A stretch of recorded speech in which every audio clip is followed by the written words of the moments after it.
morning. How are you? It's been great, hasn't it? I've been blown away by the whole thing. In fact, I'm leaving.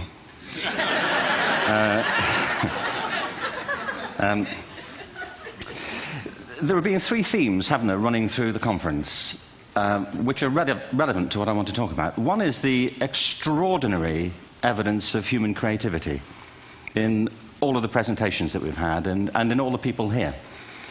Just the variety of it and the range of it. The second is that it's put us in a place where we have no idea what's going to happen in terms of the future. No idea how this may play out. I have an interest in education. Actually, what I find is everybody has an interest in education. Don't you? I find this very interesting. If you're at a dinner party and you say you work in education, actually, you're not often at dinner parties, frankly. If you work in education, you're not asked, and you're never asked back, curiously. That's I think it strikes me. But if you are, and you say to somebody, they say, what do you do? And you say, you work in education, you can see the blood run from their face. They think, oh my God, why me? It's my one night out all week. But if you ask people about their education, they pin you to the wall. Because it's one of those things that goes deep with people. Am I right? Like religion and money and other things. So I have a big interest in education, and I think we all do. We have a huge vested interest in it, partly because it's education that's meant to take us into this future that we can't grasp. If you think of it, children starting school this year will be retiring in 2065. Nobody has a clue, despite all the expertise that's been on parade for the past 4 days, what the world will look like in 5 years' time. And yet we're meant to be educating them for it. So the unpredictability, I think, is extraordinary.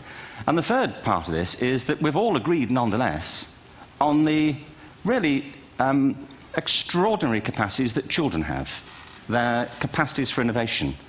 I mean, Serena last night was a marvel, wasn't she? Just seeing what she could do. And she's exceptional, but I think she's not, so to speak, exceptional in the whole of childhood. What you have there is a person of extraordinary dedication who found a talent. And my contention is all kids have tremendous talents, and we squander them pretty ruthlessly. So I want to talk about education, and I want to talk about creativity. My contention is that creativity now is as important in education as literacy, and we should treat it with the same status. Thank you.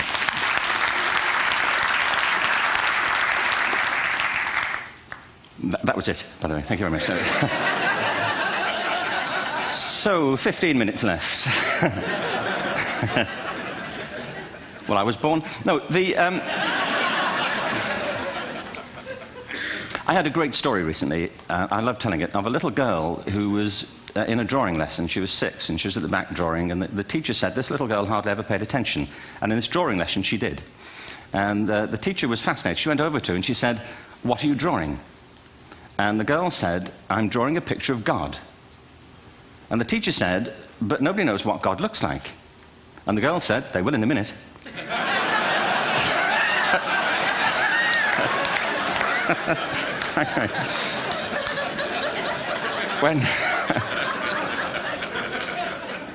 When my son was 4 in England, actually he was 4 everywhere, to be honest. I mean,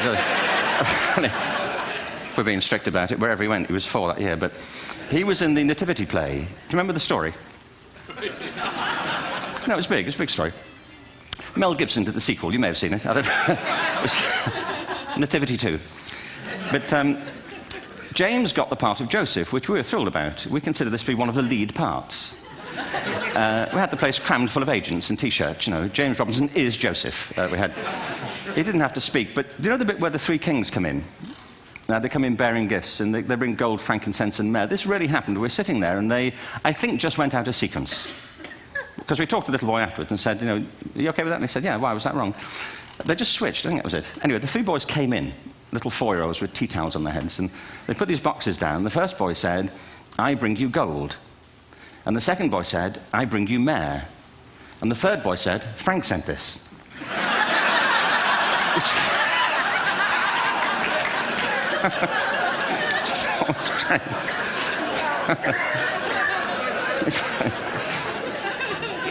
What these things have in common, you see, is that kids will take a chance. If they don't know, they'll have a go. Am I right? They're not frightened of being wrong. Now, I don't mean to say that being wrong is the same thing as being creative. What we do know is, if you're not prepared to be wrong, you'll never come up with anything original. If you're not prepared to be wrong.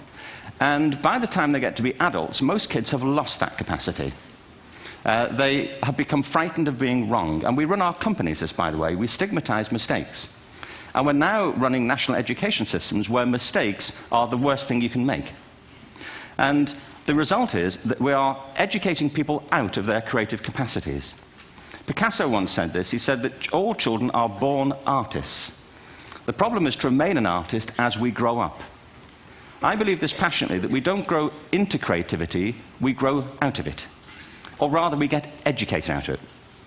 So why is this? I lived in Stratford-on-Avon until about 5 years ago. In fact, we moved from Stratford to Los Angeles. So you can imagine what a seamless transition, this was from LA. Actually, we lived in a place called Snitterfield, just outside Stratford, which is where Shakespeare's father was born. Are you struck by a new thought? I was. You don't think of Shakespeare having a father, do you? Do you? Because you don't think of Shakespeare being a child. Do you? Shakespeare being 7. I never thought of it. I mean, he was 7 at some point. He was in somebody's English class, wasn't he? Do you understand? Really? How annoying would that be?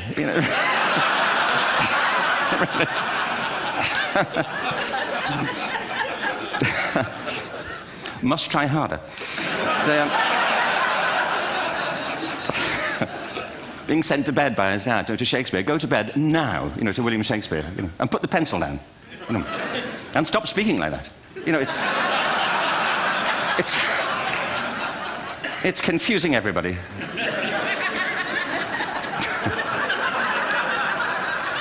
Anyway, we moved from Stratford to Los Angeles, and I just want to say a word about the transition. Actually, my son didn't want to come. I've got 2 kids. He's 21 now, and my daughter's 16. He didn't want to come to Los Angeles. He loved it, but he had a girlfriend in England. This was the love of his life, Sarah. He'd known her for a month. Mind you, they'd had their 4th anniversary by then, because it's a long time when you're 16. Anyway, he was really upset on the plane. He said, "I'll never find another girl like Sarah." And we were rather pleased about that, frankly, because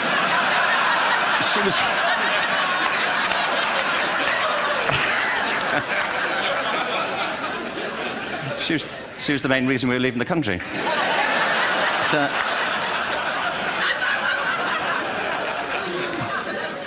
But something strikes you when you move to America and when you travel around the world. Every education system on Earth has the same hierarchy of subjects. Everyone, doesn't matter where you go. You think it would be otherwise, but it isn't. At the top are mathematics and languages, then the humanities, and at the bottom are the arts, everywhere on Earth. And in pretty much every system, too, there's a hierarchy within the arts. Art and music are normally given a higher status in schools than drama and dance. There isn't an education system on the planet that teaches dance every day to children the way we teach them mathematics. Why? Why not? I think this is rather important. I think maths is very important, but so is dance. Children dance all the time if they're allowed to. We all do. We all have bodies, don't we? Did I miss a meeting? I think... Truthfully, what happens is, as children grow up, we start to educate them progressively from the waist up.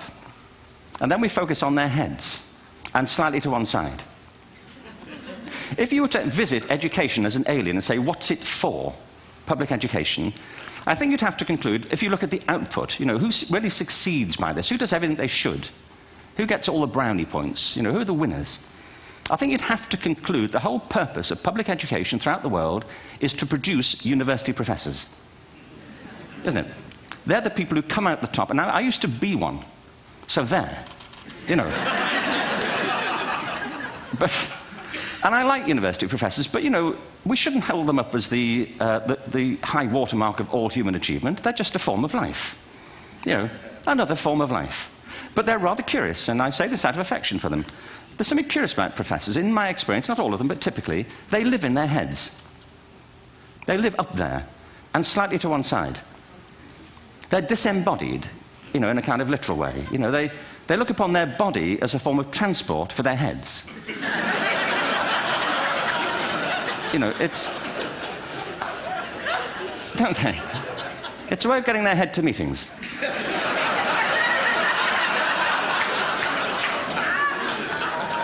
If you want real evidence of out-of-body experiences, by the way, get yourself along to a residential conference for senior academics and pop into the discotheque on the final night.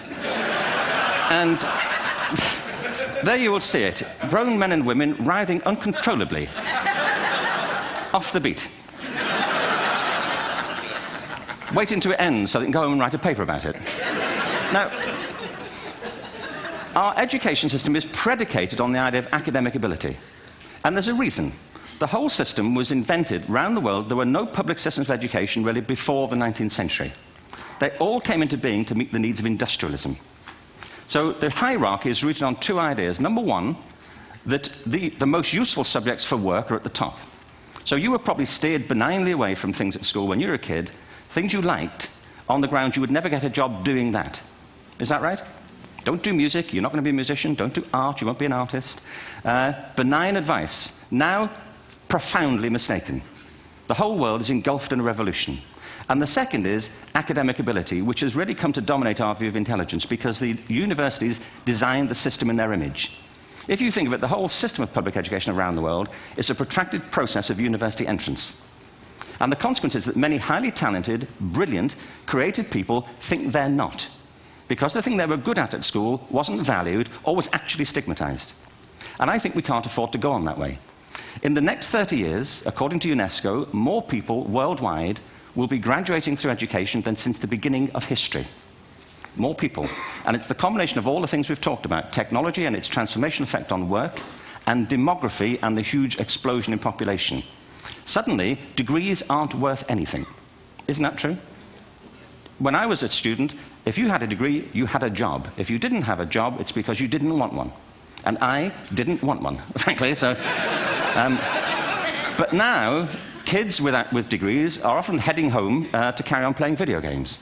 Because you need an MA, where the previous job required a BA, and now you need a PhD for the other. It's a process of academic inflation, and it indicates the whole structure of education is shifting beneath our feet. We need to radically rethink our view of intelligence. We know three things about intelligence. One, it's diverse.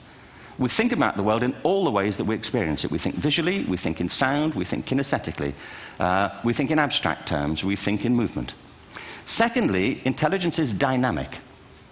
If you look at the interactions of a human brain, as we heard yesterday from a number of presentations, intelligence is wonderfully interactive. The brain isn't divided into compartments. In fact, creativity, which I define as the process of having original ideas that have value, more often than not, comes about through the interaction of different disciplinary ways of seeing things. The brain is intentionally... By the way, there's a shaft of nerves that joins the two halves of the brain called the corpus callosum. It's thicker in women. Following on from Helen yesterday, I think this is probably why women are better at multitasking. Because you are. Aren't you? There's a raft of research, but I know it from my personal life. If my wife is cooking a meal at home, which is not often, thankfully, but, if she's doing... she's good at some things. But if she's cooking, she's dealing with people on the phone, she's talking to the kids, she's painting the ceiling, she's doing open heart surgery over here. If I'm cooking, the door is shut, the kids are out, the phone's on the hook. If she comes in, I get annoyed. I say, Terry, please, I'm trying to fry an egg in here.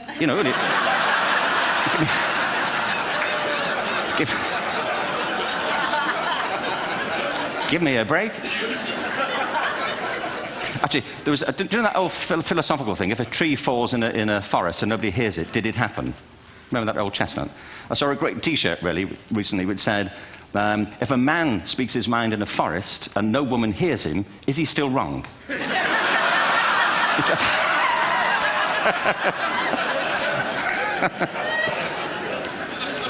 And the third thing about intelligence is it's distinct. I'm doing a new book at the moment called Epiphany, which is based on a series of interviews with people about how they discovered their talent. I'm fascinated by how people got to be there. It's really prompted by a conversation I had with a wonderful woman who most people have never heard of. She's called Gillian Lynn. Have you heard of her? Some have. She's a choreographer, and everybody knows her work. She did Cats. and Phantom of the Opera. She's wonderful. I used to be on the board of the Royal Ballet in England, as you can see. And anyway, Jill and I had lunch one day. I said, how'd you get to be a dancer? And she said it was interesting. When she was at school, she was really hopeless. And the school in the 30s wrote to her parents and said, we think Gillian has a learning disorder. She couldn't concentrate, she was fidgeting. I think now they'd say she had ADHD. Wouldn't you? But this was the 1930s, and ADHD hadn't been invented, at this point, so it wasn't an available condition. People weren't aware they could have that. Anyway, she went to see this specialist. So this oak-panelled room, and she was there with her mother, and she was led and sat on this chair at the end, and she sat on her hands for 20 minutes while this man talked to her mother about all the problems Gillian was having at school. And at the end of it, because she was disturbing people, her homework was always late and so on, little kid of 8, in the end, the doctor went and sat next to Gillian and said, Gillian, I've listened to all these things that your mother's told me. I need to speak to her privately. So he said, wait here, we'll be back, we won't be very long, and they went and left her. But as they went out the room, he turned on the radio that was sitting on his desk. And when they got out the room, he said to her mother, just stand and watch her. And the minute they left the room, she said she was on her feet, moving to the music.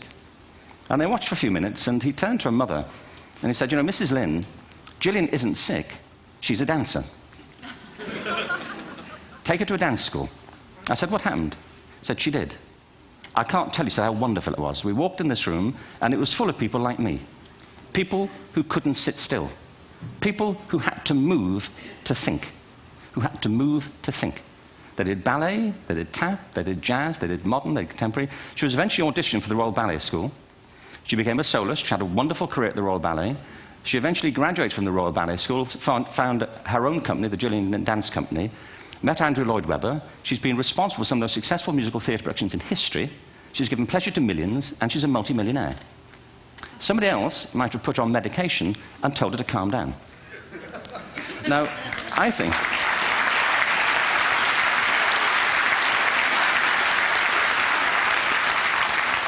What I think it comes to is this. Al Gore spoke the other night about ecology and the revolution that was triggered by Rachel Carson.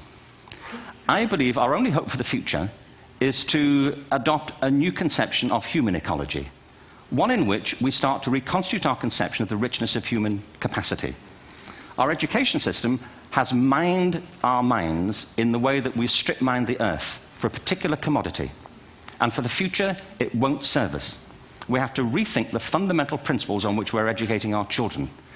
There was a wonderful quote by Jonas Salk, who said, if all the insects were to disappear from the earth, within 50 years, all life on earth would end. If all human beings disappeared from the earth, within 50 years, all forms of life would flourish. And he's right. What TED celebrates is the gift of the human imagination. We have to be careful now that we use this gift wisely and that we avert some of the scenarios that we've talked about. And the only way we'll do it is by seeing our creative capacities for the richness they are and seeing our children for the hope that they are. And our task is to educate their whole being so they can face this future. By the way, we may not see this future, but they will. And our job is to help them make something of it. Thank you very much. Bravo. Hierher.